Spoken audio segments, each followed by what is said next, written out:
welcome to the Tea and a Buddy podcast. I'm Dominic. And I'm Erica. Today's episode we're going to be talking about OfCom.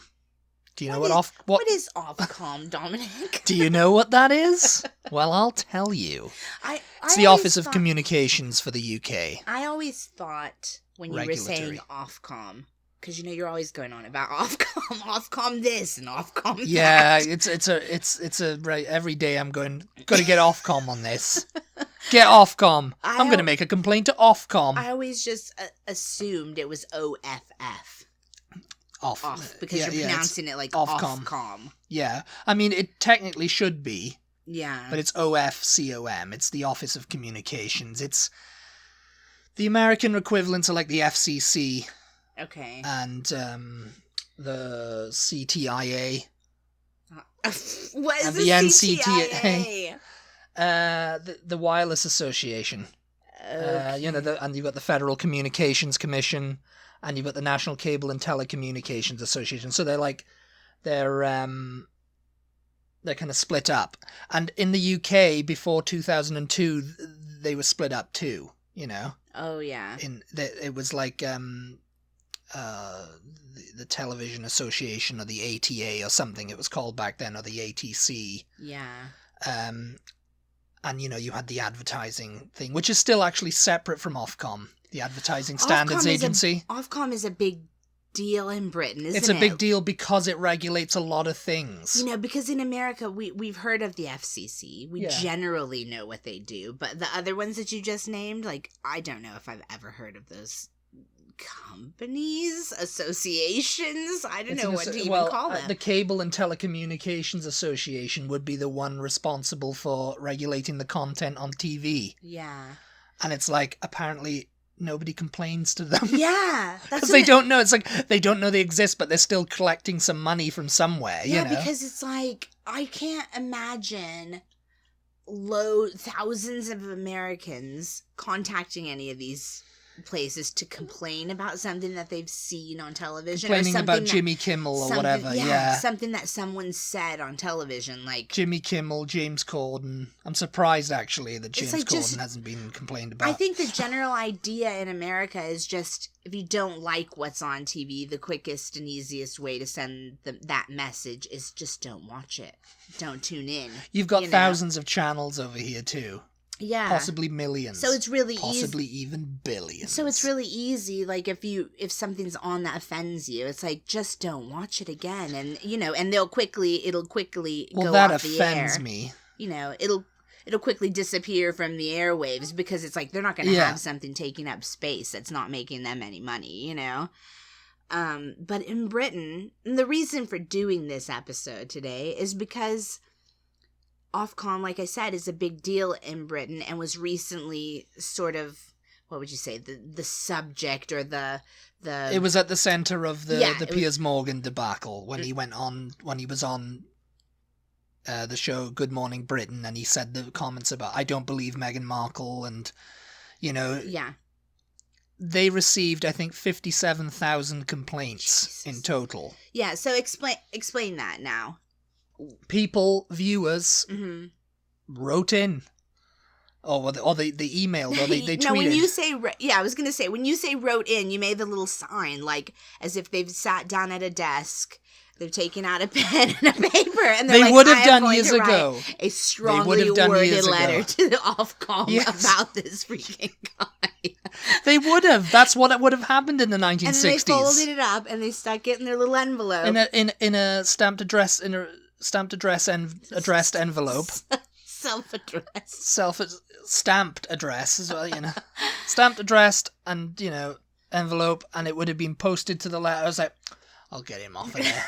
I'll get that guy out of there. I'm going to write a strongly worded letter. And they'll print, and, Ofcom had to, well, I mean, it wasn't Ofcom back then. It was, I can't remember what it was. So what actually happened then? Because people didn't go and sit down at their desks and take out their pen and their paper. They emailed. Yeah. But who even emails now? Or they tweeted at Ofcom.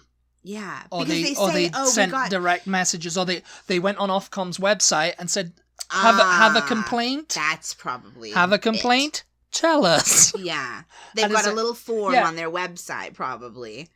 that encourages people to complain, and we all know that British people love to complain. See, there you go. Ofcom phone numbers. Oh, they phoned in. Advice and complaints. Phone number, Yeah. And they've got like... oh, God, they've even got a Welsh language line. Welsh language line. So if you want to complain in Welsh... Go right ahead. You'll be on the phone for days. Do you want to complain but only speak Welsh? We've got you covered. Also, to contact us in British Sign Language, so you'll be getting signed at. Just angrily signing. Angrily signed at. And contact us on social media, and you can make a complaint online about phone or internet services or TV or radio programs.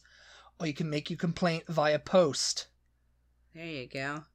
Old-fashioned. But they say, please make your complaint online, as our offices are closed until further notice in line with the government advice due to the coronavirus. But what if you want to complain about that to them?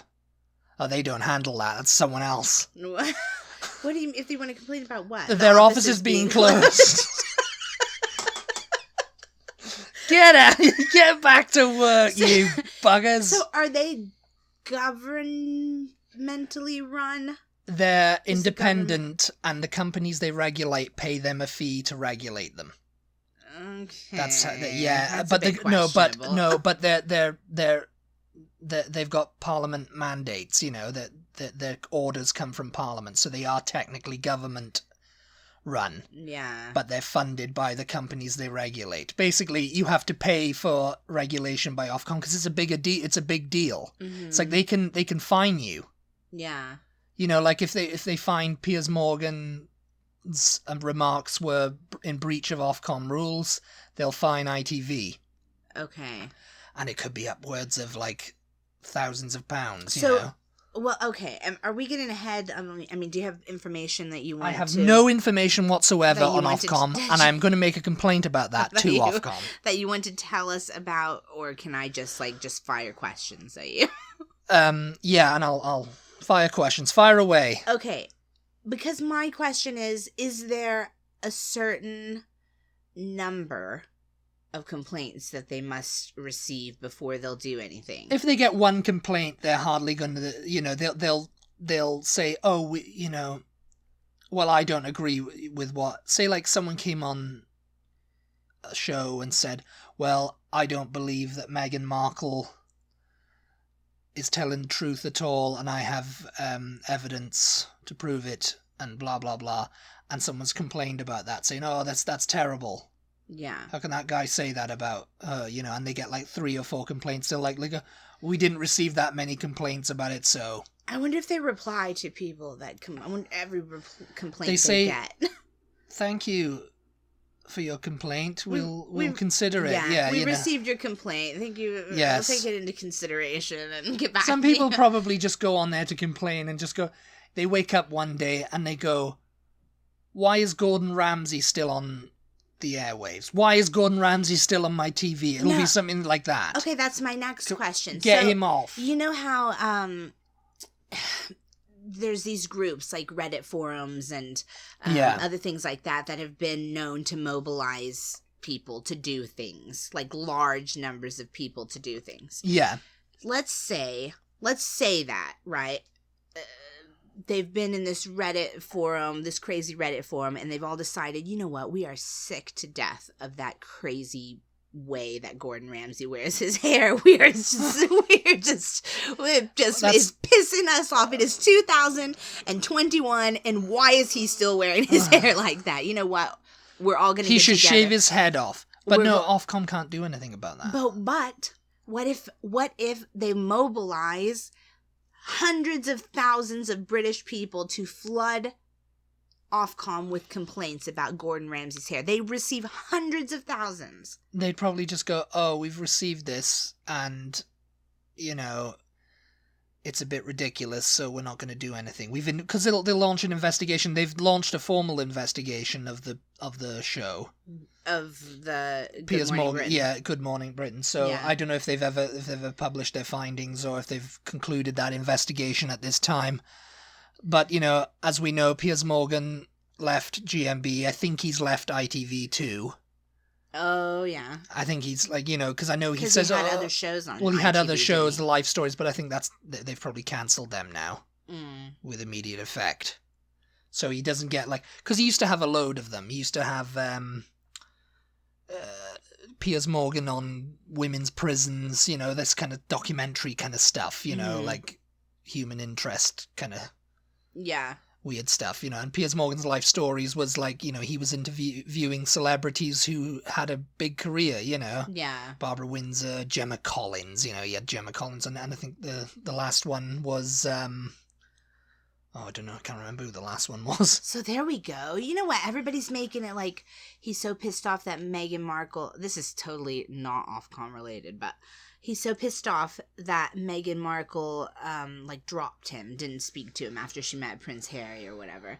Maybe he's just pissed off because he's got that Life Stories show that they didn't come to him for the interview, for the tell-all interview. That could be another reason, yeah. That it could be like a career like hit, you know, like it's an ego thing with him. Because it's sort of that type of interview that he yes, does it is, yeah. My right? life stories, they yeah. They tell things, yeah, that went on. I don't think I've ever life. actually watched one all the way through, actually. Yeah, but yeah, he's done a load of people. I mean, How long has that been going? That's been going for a few years. I mean, because he had Rolf Harris on there.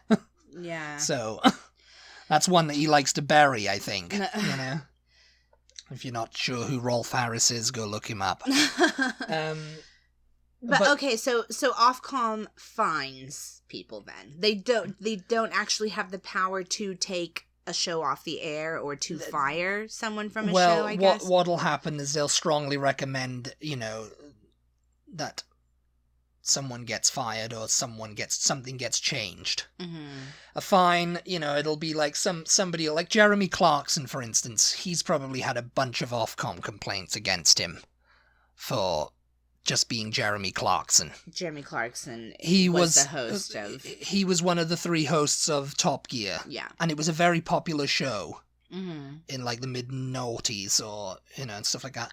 But his behaviour, you know, he punched Piers Morgan as well. Yeah, he had a fight with Piers Morgan. He punched a BBC producer. And he hasn't like sworn and I think he might have sworn maybe on air or something like that. But, you know, they're these watchdogs. They call them watchdogs, like OfCom and stuff like that. Yeah. People are watching, you know, like, oh yeah, if he swears on this show before Watershed, we'll have him, you know? Really quickly, what is the Watershed? It's the period pre 9 o'clock. Okay. Yeah. 9 o'clock at night. Yeah. 2100 hours. Yeah.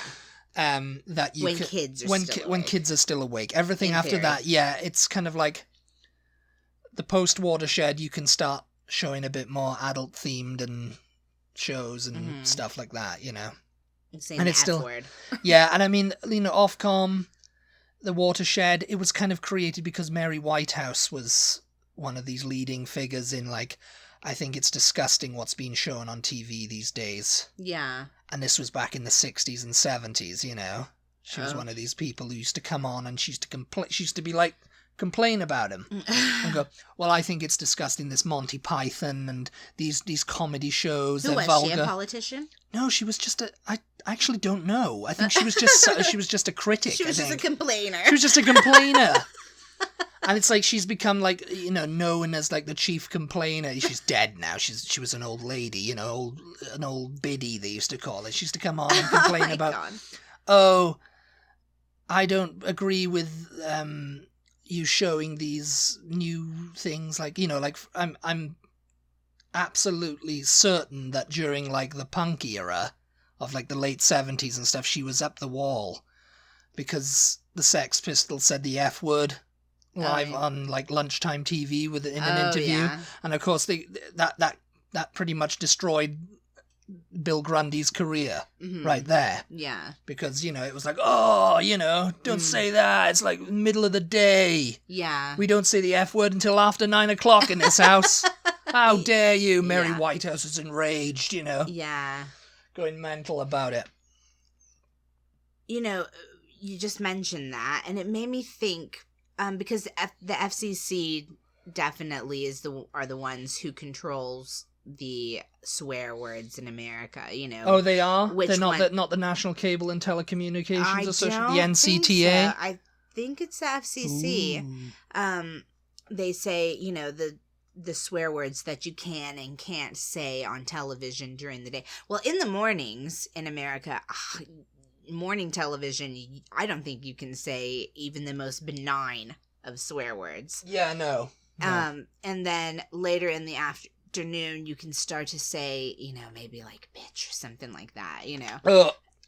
Now, afternoon and early evening. But my point is, I don't know if they just regulate the networks, like the basic cable networks, because just this past weekend I had the television on in the middle of the day, and maybe it makes a difference because it's the weekend, I don't know.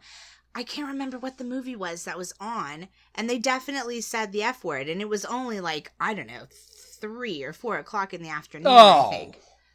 Because I mean that's something. But it was a cable. That's something that's been channel. heavily regulated over here in the States, like cussing. Yeah, because that's something. But in Britain, because I've heard of that, like American people go into Britain, and it was like, you know, I got shocked when I heard the F word on TV being so used so liberally, you know, on like Channel 4 or something, you know. Yeah.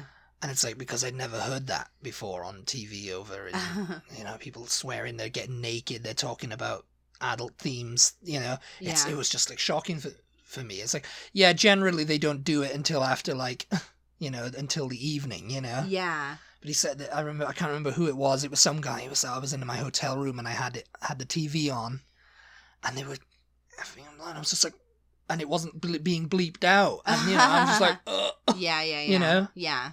It to me, it seems like it's only within the last several years that you've heard the F word on television in America.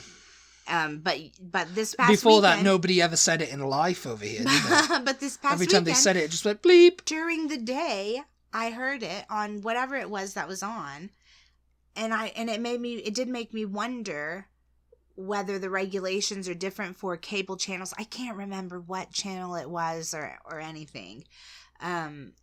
But I definitely know you cannot say the F word. I don't think maybe on network television at all.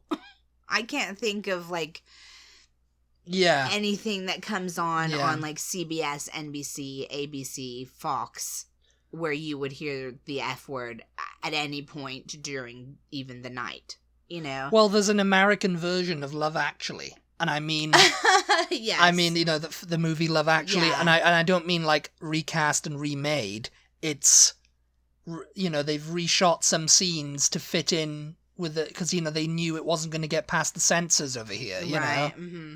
And it would just be like, oh, and poor Martin Freeman. I bet most people who watch Love Actually on TV over here didn't even know that he was originally in the, he's in the movie. Yeah. All his scenes are cut, you know? Yeah. And we'll leave you to find out why. Yeah. But so cussing and things like that are not the only things that people make complaints to Ofcom about in Britain. I mean, what Ofcom do, they regulate for the communication services in Britain. Mm-hmm.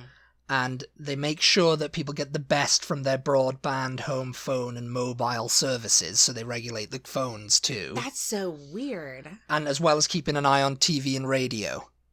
So, you know, I remember I told you about the Russell Brand and Jonathan Ross prank to Andrew, what's his name? The guy who played Manuel. On Faulty Towers. Yeah. Andrew Sachs. Yeah. They did this prank live on air on his show. They phoned us and they said some kind of vulgar thing. I can't remember what it was, but Ofcom had complaints about that, and it was like, they were like, the BBC have got to fire them. Yeah. Or fire Jonathan Ross at least, you know, and I think he got heavily fined or penalised by the BBC for it. Russell Brand got a slap on the wrist. I mean, the FCC regulates the radio also. Yeah. So that doesn't really surprise me that Ofcom would regulate the radio as well in Britain. But telephones? That's weird to me. I mean, I guess it's still... They're just making sure that Talk are working okay. But also, they regulate Royal Mail too. The Postal Service, yeah. They make sure that... So what? So if the rates they go must up deliver, or something? they must deliver and collect letters 6 days a week and parcels 5 days a week at an affordable and uniform price throughout the UK. Yeah. So it's like, you know, Yeah. postage is so, this is again completely off topic, but postage is outrageous in Britain. We know that firsthand by shipping stuff when we were in Britain. People think that the prices in America are crazy, but Oh yeah, shipping things from Britain is just they're getting a bit... they should have more complaints about the cost of shipping in Britain. They do, but unfortunately the unions get involved there. Yeah, you know, so what kinds of things would people complain about phones though? This really just like again, like rates. Well, for example, rates, and also the fact that, you know, they're saying, we're going to give you a free phone, but you're going to pay for it in your bill.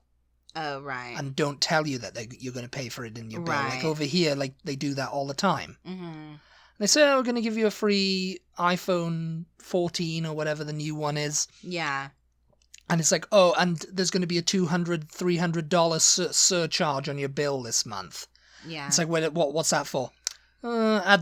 Administrative fees, you know. It's just like, it's actually the price of the phone, isn't it? And they were like, no, that's a free phone you got there. Yeah. It's like, nah, you know. It's like I think that Ofcom or the Advertising Standards Agency in Britain would get involved there if that was true, and they would not stand for that. They'd be like, yeah, you're trying to pull a fast one here. Yeah. They also look after Ofcom also look after the airwaves used by wireless devices like cordless phones, walkie-talkies, and even some car keys and doorbells. Making sure, like, if they're trying, you know, if they're being used in an illegal way or something, you know. Yeah. Like probably doorbells with cameras built in. Yeah. That's interesting. And they're basically, you know, it's like we also help make sure people don't get scammed and are protected from bad practices, you know? Yeah. Which is particularly important for vulnerable or older people. Yeah, it's set up because, you know, it's like people are phoning up older people. How do I know I can trust Ofcom that, you know, there's not spyware in my doorbell camera or whatever that's, like, watching me? You know what I mean? How do I know that I can trust them? Well, if you can't trust them, complain to them about it. It's one of those things. You just have to. Yeah, their duties come from Parliament. And, you know, their priority is to look after the customer and you. Yeah.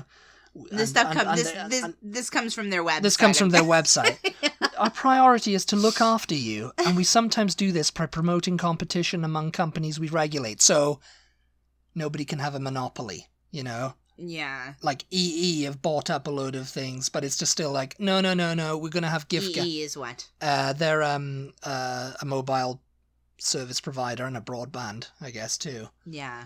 They've bought up Orange and a bunch of other companies, phone companies, and now they're just under the umbrella of EE. But it's like, it looks like, they've just swallowed a load of companies and now they're the largest thing on the... But it's like, no, giffgaff and Talk, I guess, would be another one. And, you know, Vodafone or whoever, you know, they've got to have a share of the market too. It's got to be all equal and fair here. Yeah. As much as it can be in this world. Yeah. And, you know, so it's like, you know, there can be no monopoly over here. Whereas in America, it's like, oh yeah, you know, Google and Apple. Yeah. Yeah, they can have as much as they want, you know. But it's hilarious to me, you know, we are, their own statement, we are independent and funded by fees to us. Paid to us by the companies we regulate. Which you'd think... They're paying them to not regulate them. Is what I would think, yes, you know? Yes. Oh, you know. But they're also, you know, their fees come from, you know, like they get fined and, you know, they'll get fined and that'll go to them, I'm guessing, you know? Yeah, I don't know. Weird. How so it's weird. It's like, you know, they can't really, like, you know, they can't say, like, you know, like, ITV can't say, hey, we pay you a fee to regulators. Yeah.